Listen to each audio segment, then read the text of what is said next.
All right. Hello, everybody. My name is Jared Fink. Welcome to this panel from Pitch to Payday.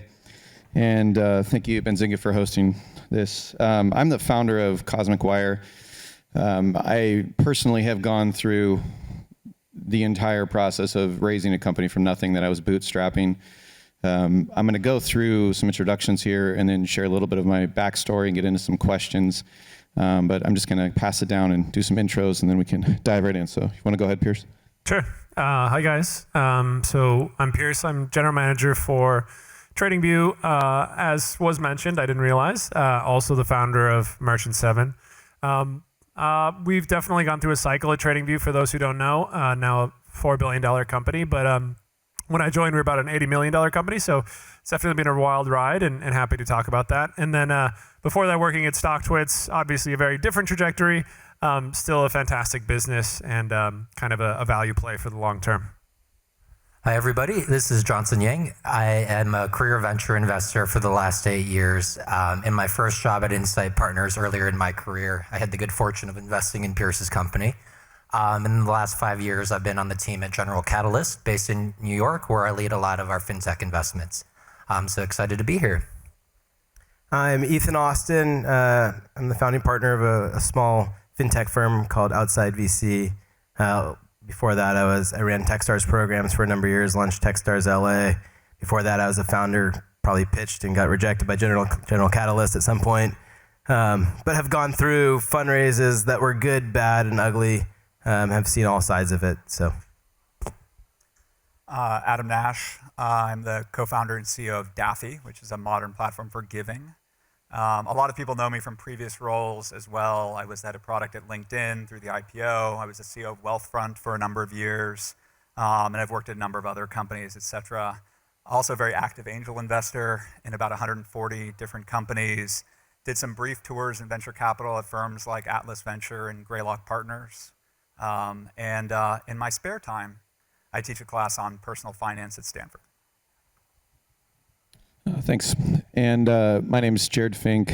I've been in the entertainment industry for the last 20 years or so at all the different labels, Sony, Warner, Universal, as a ghostwriter, an artist, and a producer, and then heavily on the other side with publishing, licensing, and sync. So really focusing on IP management, trademark, copyright law, PRO systems, collection.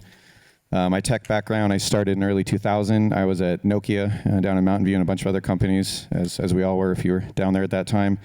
A lot of sys engineering, SAP, Intuit, things like that. And then in between there, I was going to med school. I was actually in my residency program when I got my record deal. So I've always been kind of floating the line between entertainment and tech, being very versed, and I architected all of the technology that was inside of the company I built, which was a result of my entire entertainment career being turned off like a light switch during COVID, which anyone that was in the music industry felt.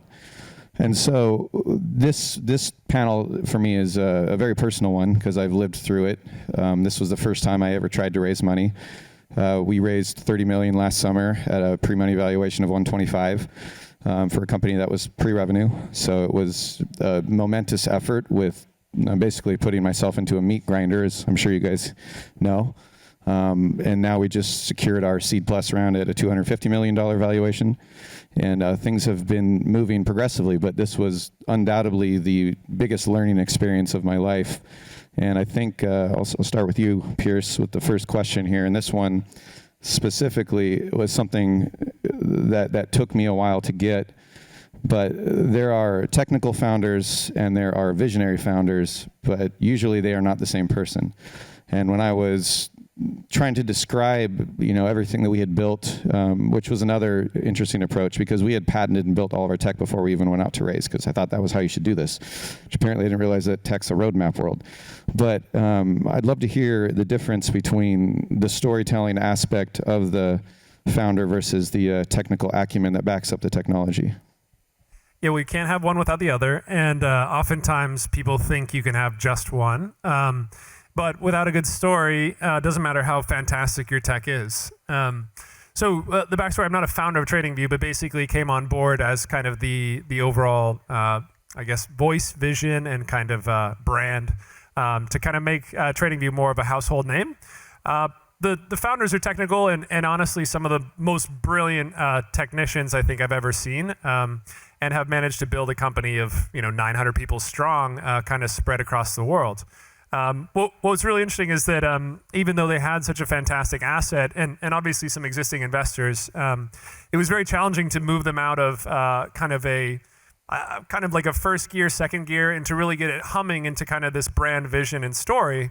And so we really did spend a lot of time thinking about kind of, we're not just a product for like chartists or chart folks, but actually a product for everyday investors and honestly, pretty much everybody who has any money invested.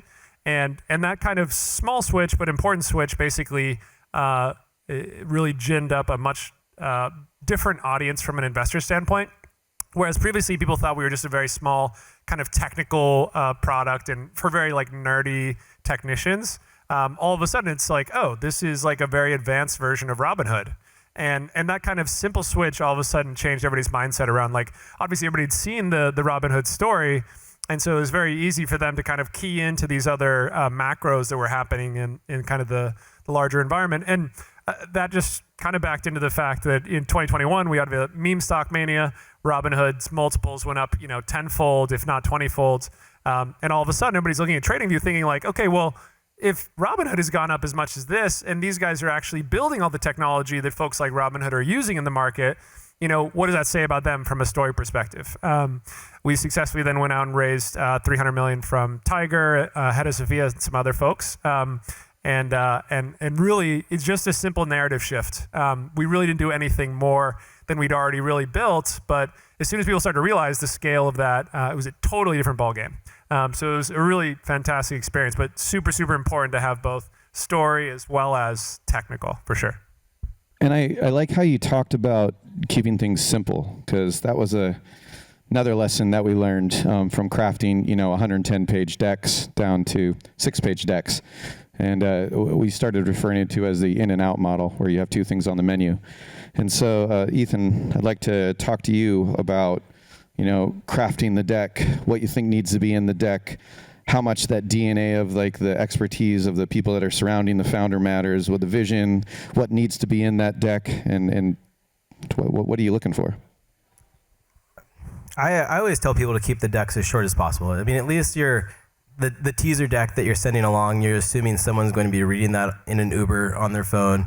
And if you look at DocSend, they're probably spending 1 minute, 27 seconds on it, if you're lucky.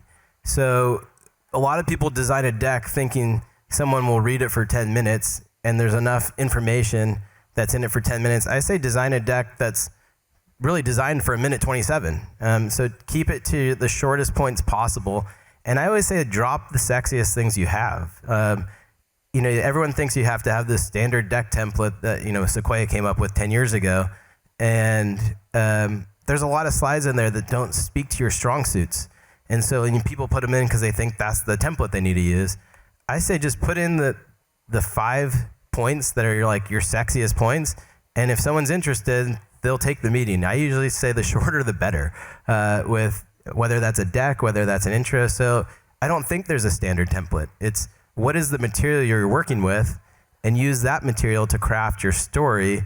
And if every point is like, oh wow, it gets better and better and better, and each one progresses, and they're done in 1 minute and 27 seconds, that's the good deck for you. There's no universal good deck, in my opinion. It's just what is the thing that's going to grab someone's attention really quick, and don't be afraid to name drop. Investors they're not looking to understand every single thing about your business and your company from the minute 27 they're going to look at it. Include all the heuristics and kind of lame things that feel kind of lame to I went to Harvard Business School. Drop that. Anything that's kind of going to get someone's attention, put that in the deck. It's just to get the first meeting. Then sell them on your story. Sell them on the why. Sell them on why you're doing this and your origin story and everything else once you have the 45 minutes to an hour to do that. But if you have 1 minute 27, just put the sexy stuff in. Yeah, that was a hard lesson from all the failed decks. I have drives of failed decks, and part of that came too from, I think, the people that you're surrounding yourself with. Like as a startup, and if you're in this kind of like beginning stage, it is absolutely one of the most trying things that you'll ever go through. Every day is basically a litany of failures that you're navigating, trying to find a way through, and that's really what kind of builds that core team DNA.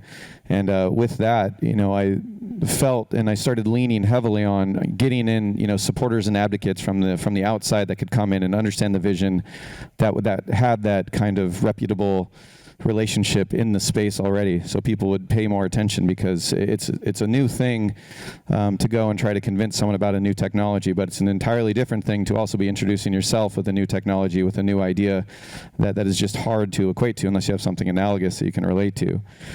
So Johnson, I was curious from your vantage point, especially with like Series A and you're doing later stage funding, like how important is it that those founder kind of regimen or people in that original iteration are still there, or if they're dropping off, or when you're seeing kind of the new crop come in or fall out from that startup land? Yeah, there's not really any hard and fast rules. I would take a step back and simplify my investment framework, which is investments is about, one, understanding the company fundamentals, the financials and the metrics, but then two, understanding the narrative of that founder and that company in the market and what they're planning to do with it. The reality is like at the earliest stages of investing, companies have no financial or data fundamentals or very little. So it's all about the drive of the founder, why that person, he or she, is uniquely suited to solve this huge problem and eventually sort of own a market or create a market. We do see circumstances as companies get older where the founder who started the company is not the right person to go the next 5 years. And there's positive and negative sort of reactions to that from investors. But I think at the end of the day, at the earliest stage, it's all about founders. And then the later and later you get closer to a potential IPO, the fundamentals start to be more scrutinized. And you're sort of asking, does this company have the right team around the ship to guide them into maybe the public markets or into a position where they'll sustain for the next decade plus? And so there's typical VC speak, there's no simple answer. It depends, there's nuance. But I think that's the truth. That's probably the most honest answer I've ever heard about this. And I heard that, we're I don't know, 3 or 4 board meetings now past kind of our initial investment, and it was all of our first investors. The most important thing that I heard from them is, we're investing in you, the founder, the CEO. That's the vision, because you don't have any technicals, and there is no EBITDA, right? There's nothing there. We've even, made investments at General Catalyst where sometimes we see a deck with a founder and we're like, I don't even know if that idea in that market makes a ton of sense, but I will have a huge FOMO in the future if I let that founder go without finding a way to partner with them. And so I think at the earliest stages, there's fancy decks, there's fancy business schools, things like that. But at the end of the day, when you as a founder have that 30 minutes with an investor, it's your job to create the most insane sense of FOMO you ever can and make sure that they leave that meeting thinking, oh my gosh, could I be missing out on the next X, Y, or Z huge company? Yeah, I think that's a lot of it. Adam, I wanted to jump into you next. We're at Cosmic heavily into fintech, and I think we're all navigating, especially in Web3, which we all are in some capacity here, navigating a really interesting time in the world with the SEC basically saying that everything we're doing is illegal, to just navigating how commerce is going to happen, decentralized economies, decentralized tokenomics, all the things that we're living through right now. I was really digging into Daffy and what you've been doing along those lines, and I'm curious about how you weigh the social responsibility in fintech against the philanthropy and outreach that you're doing at Daffy, and how you're marrying those two things and kind of leading the ethos forward. Yeah, well, it's a good question. So I just have to say, Johnson, your answer, most founders make this mistake of thinking that venture capitalists invest out of greed because they see this huge opportunity. Fear is actually the better driver to get that term sheet, and it's always fear of another investor getting that deal. But no, when it comes to Daffy, I've always believed in mission-driven organizations. I don't think I ever joined a company where I didn't believe in the mission. Like at eBay, it wasn't about technology or just marketplaces. It was about millions of people being able to make an extra few $100s a month and how much that could change people's lives. At LinkedIn, it was giving people control in the modern economy over, their reputation and their relationships, two of the most important things that we all have. And of course, at Wealthfront, it was about democratizing access to sophisticated financial advice. Most people don't have enough money to get the best financial advisors, but if we could put it into software, then everyone could have access to it. And so for me, Daffy is no different. We have a really simple mission, right? It's to help people be more generous more often. And true to my background, it's grounded in research, right? It turns out there's actual research that says if people put money aside, if you set a goal for your giving, you end up giving 32% more. I mean, in the US, that's more than $500 billion. I think it was $557 billion in 2022. Money given to charity just in the US. So it's a huge market as a percent of GDP, et cetera. But to me, the exciting thing was actually making it bigger, right? What if we gave 32% more? That could be trillions over the next decade. And so when you're building a team, I mean, in Silicon Valley, it's so competitive, right? Those great engineers could work for any hotness, right? I mean, you've got AI booming, you've got, deep tech. There's so many fun things for engineers to work on, talented designers. And so for me, it's a little bit hiring people at your company. I've always said that getting an investor is a hiring decision in some ways. You're looking for people who are in sync with the business you're trying to build, who believe in the vision, and actually those are the risks they want to take. And so with Daffy, I think the reason we were able to raise, at least so far, we're still very early. We've done 2 rounds, but we've done a good job both internally aligning the mission with the type of people who say, you know what, I'm a brilliant technologist, I'm a brilliant designer, I'm a brilliant investor. This is actually the platform I want to build. I want to see this in the world, and I think it could make a big difference. And I think as a founder, you have to find a way to get that story tight and not be afraid with the fact that most people won't want to go on that journey with you. Because most people have other journeys they're going to go on. I mean, that's probably one of the most important lessons I think I went through too, is as a founder, you basically live in a sea of no's, and it's really easy to start taking that personally, or they're attacking your company. And the truth that everyone has to understand is everyone's living their own life, and most of the stuff that's going on with a lot of the VCs or investors has nothing to do with you. There's all kinds of anecdotal things that are driving their mission statement, or for the most part, they're not even interested in investing in that field. It really kind of changed the dynamic of how I was approaching things, from the shotgun approach at the start to really honing in and finding like 5 or 6 people that specifically understood that field and not taking things so personally. I do have a question kind of piggybacking off of what you were just talking about. I'll leave this open for the panel here specifically, but with all of the regulatory changes and everything being in flux right now, how are you weighing the risk and reward of doing investments in fintech right now with the landscape if we don't even know what the policies are going to be 6 months from now? How are you protecting your assets or protecting your investments? It's open to the panel. I'm so early in my angel career. Adam's such a legend in this, but so I really don't know this regime, if you will, versus maybe a previous one. We go through a lot of cycles, so this is definitely the early stage of my learning trajectory on the fintech investing cycle. I think the biggest thing for me is just risk management, and frankly, putting one huge check in one company is just not a recipe that is long term. So. Smaller check size is definitely kind of my overall motto.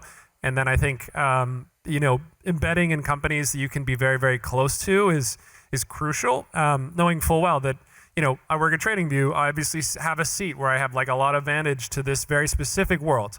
And so definitely not investing outside of that lens, because as soon as I do, I get burned so badly. I have no idea how many times my friends oh yeah, I have this new DApp project that is using AI as well as Internet of Things and trading. There's literally there's a whole meme stock world in the crypto side of things, and I literally get my face ripped off every time I step in there. So no, I think in general, just risk size and kind of moving that down further.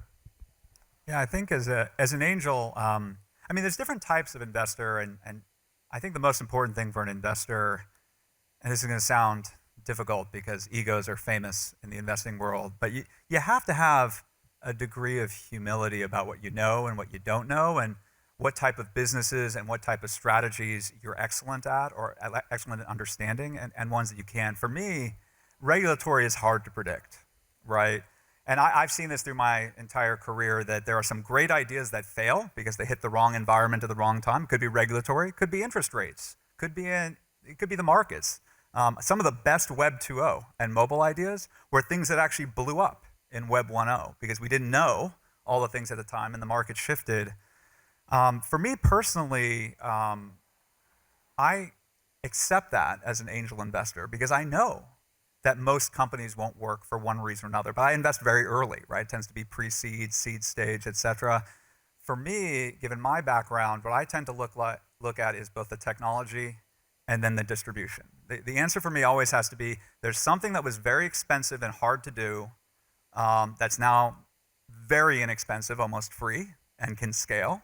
And then second, there has to be some new way to reach the customer. There has to be some distribution model that didn't really exist before. I mean, Daffy, I will tell you, I couldn't have built Daffy 10 years ago.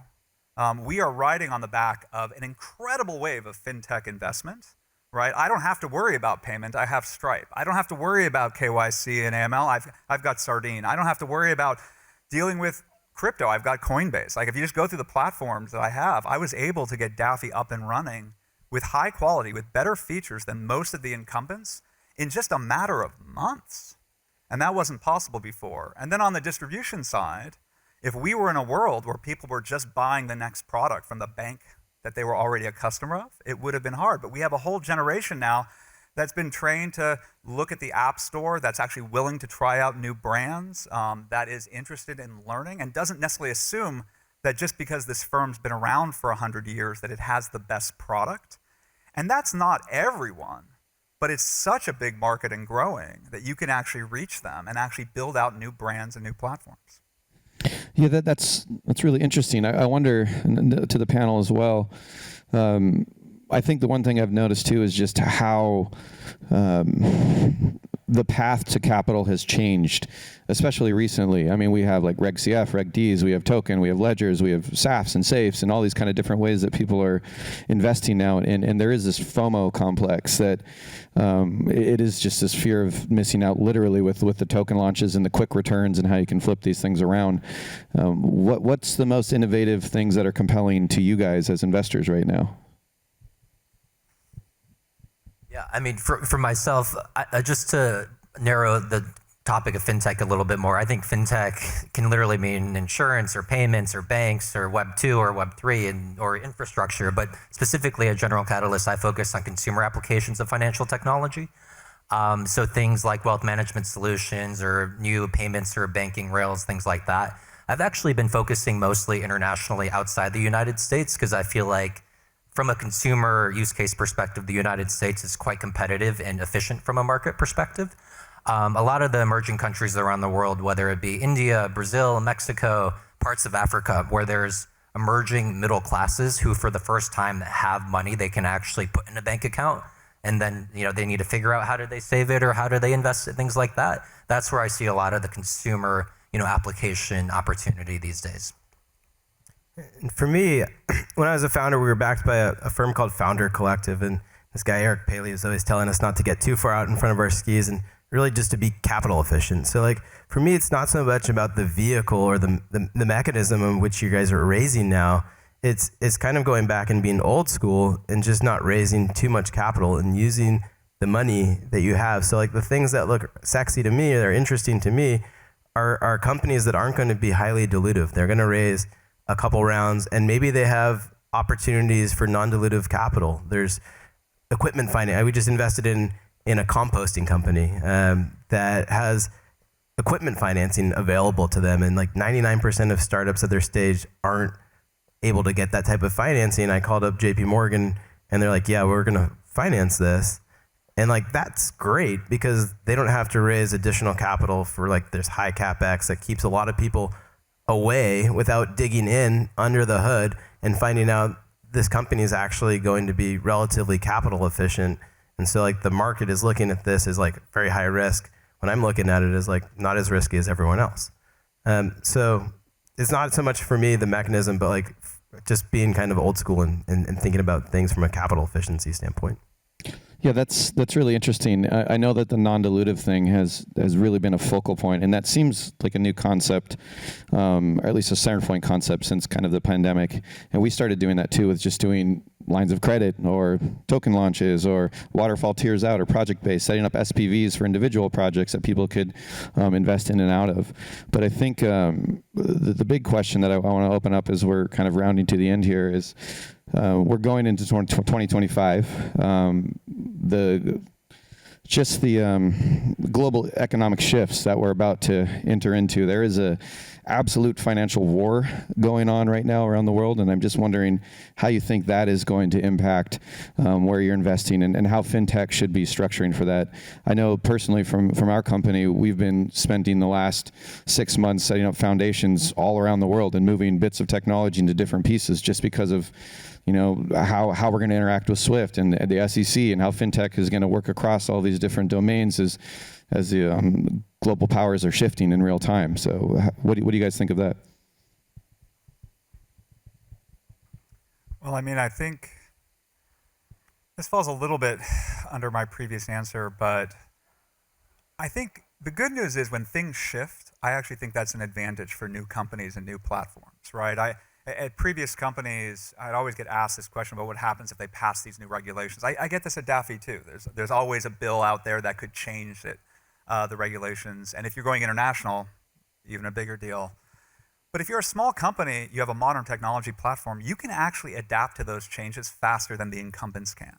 The incumbents have business lines, they have organizations, they have people all dedicated to that. And so never forget that as a founder at a company, your ability to move fast actually can be advantageous when the world is shifting quite a bit. Then again, I will also caution founders that sometimes they're so focused on that next change or what happens there that they trip over their own feet, right? You rarely have enough capital to go more than 18, maybe 24 months. The bar for building a venture class company keeps going up, right? The days even like 5-10 years ago where people said, oh, you have to be able to get to be a unicorn, $1 billion, $100 million in revenue. That's not the bar anymore in the public markets. A lot of venture capitalists I talk to are thinking about companies 3 billion, 5 billion. I've even heard 10 billion. And if you are not building a platform or a company that can reach that scale, that actually might mean that venture capital isn't the right path for you to finance your business. And the reason I bring this up is because I see in this stressed financing market, I see people reaching around the world for financing, right? Different pools of capital, different ways of funding things. And some of that is regulatory. Some of that has to do with this financial war, different people wanting to get into different things. But you have to be careful, once again, when you raise money, it is a hiring decision, right? Like one of the things you get from traditional Silicon Valley style venture capital is somewhat predictability. You know what they're looking for, you know how they make their money, you know what they're funding, and you can build a business that's aligned with that. And if you aren't, don't take that money. There are other ways to finance it. Yeah, I would say in terms of like just regime shift around the world, obviously running TradingView makes it very challenging for us to work in 180 countries or whatever. But I will say we do have like a total startup mentality in terms of how we engage with each individual country. And hiring local is a key factor there. It helps us be extremely fast and nimble, which has been a huge benefit. And we really just came by that happenstance, but then realized that other incumbents were sitting in Silicon Valley or sitting in London trying to build models for like how to work in Australia or like how to work in New Zealand. And it's always best to have like local boots on the ground, even if they're consultants, because frankly, it just allowed us to get way ahead of other markets. And some markets have always been like that, like Japan as an example, but frankly, like huge help to like have them giving us local knowledge about the market ahead of time. Yeah, that's it's changing rapidly. I just wanted to thank everyone here for coming into this panel here today, especially thanking Pierce, Johnson, Ethan, and Adam for all of your contributions. This has been pretty enlightening, at least in kind of like switching the sides of the story for us. For all of the founders out there, the constant failure, we started calling it falling up inside of Cosmic Wire, and it is just a constant learning process, and all of those failures are really helping you to hone in your trajectory. And I think the biggest thing that I've learned from all of this is just execution and understanding your vision and your story, because if you're not clear about your story or where you're going, no one else is going to be. And that's the most important thing that you're going to sell if you're starting a company. You have to show people, what this is and paint the picture and show them every nook and cranny of it. And one of the most impactful quotes came from my chief strategy officer when we were halfway through, and it was just something, ideation without execution is hallucination. And you need to make yourself execute and get up every day and make that the point of the story that you're selling. So I hope this was impactful to everyone.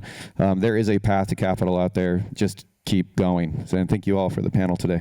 So.